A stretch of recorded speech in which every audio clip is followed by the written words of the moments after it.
If you've just joined us, you're watching Newslink on DSTV channel 403. Our focus on eNCA today is potholes, a frustration for motorists across the country.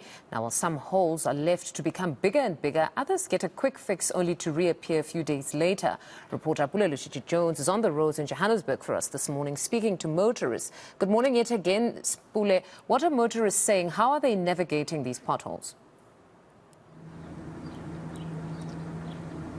Well, yeah, as you know, it's been quite a challenge for many in terms of moving around in the city of Johannesburg with, damaged potholes, damaged roads rather, as a result causing, gigantic potholes, which are very dangerous to, motorist vehicles and, of course, other issues, but also possess a threat to the economy of the province as well when you speak to how goods have to be transported throughout the province.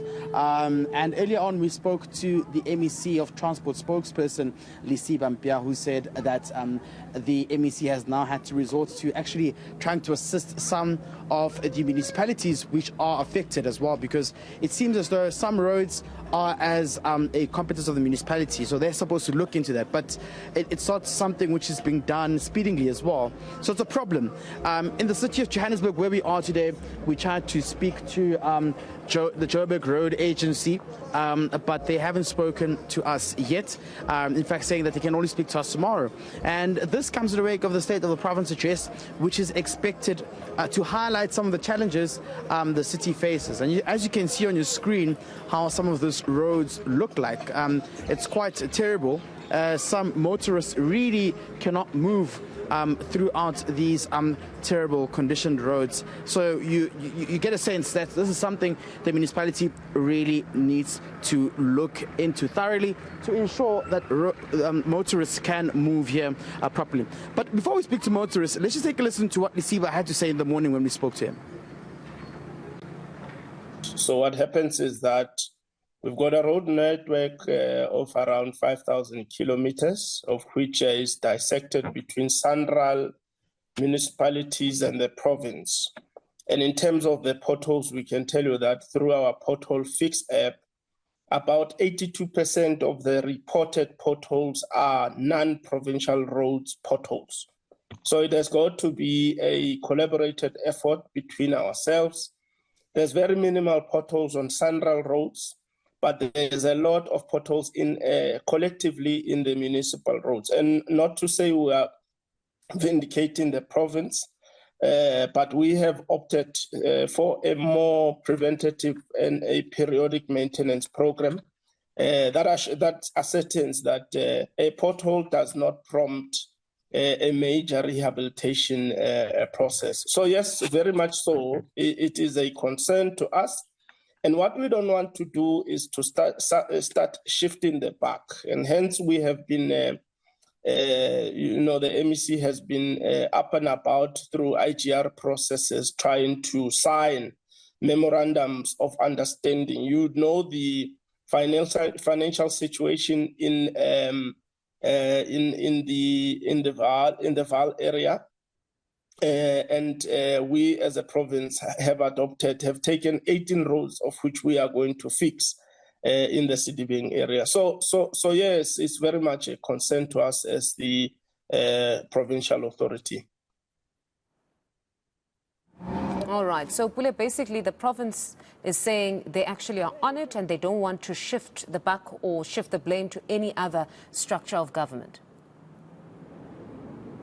Yeah, definitely. They're saying that this is a situation that, of course, it cannot be, shifted to other departments as a result of trying to blame them.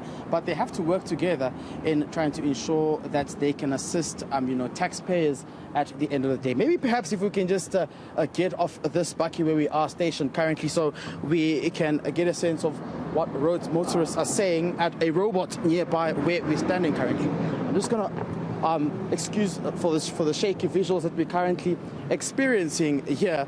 But of course, motorists are saying that they cannot continue like this, and they're hoping that the State of the Province address will issue some of these issues. We'll speak to some of these issues here. Papa, le kae? So, re bua le batho ka di pothole man. Di pothole tse go tla ba re sokodisa. Wena di affecta bjang? Yeah, that affect bro. I got to go every week mom. Yeah. And then koloi ha ilukisa ilusi le costa ba kae? Close up to 500. Yeah, ka week no spend 500 we are week even it a week. Yeah. Thank you very much. Well, that's one gentleman saying they're quite affected by these potholes that don't seem to be ending as well, saying it's also financially costly. Maybe let's just speak to one last gentleman here before I throw it back to you. So thank you very much for speaking to us. We're just speaking to motorists about potholes. How is it affecting you?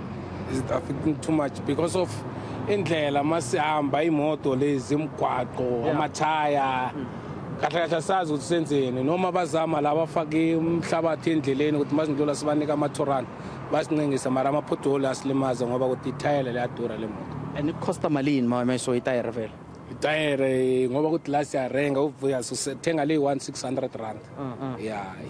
Ufuna ukuthi government yenze ngalento le.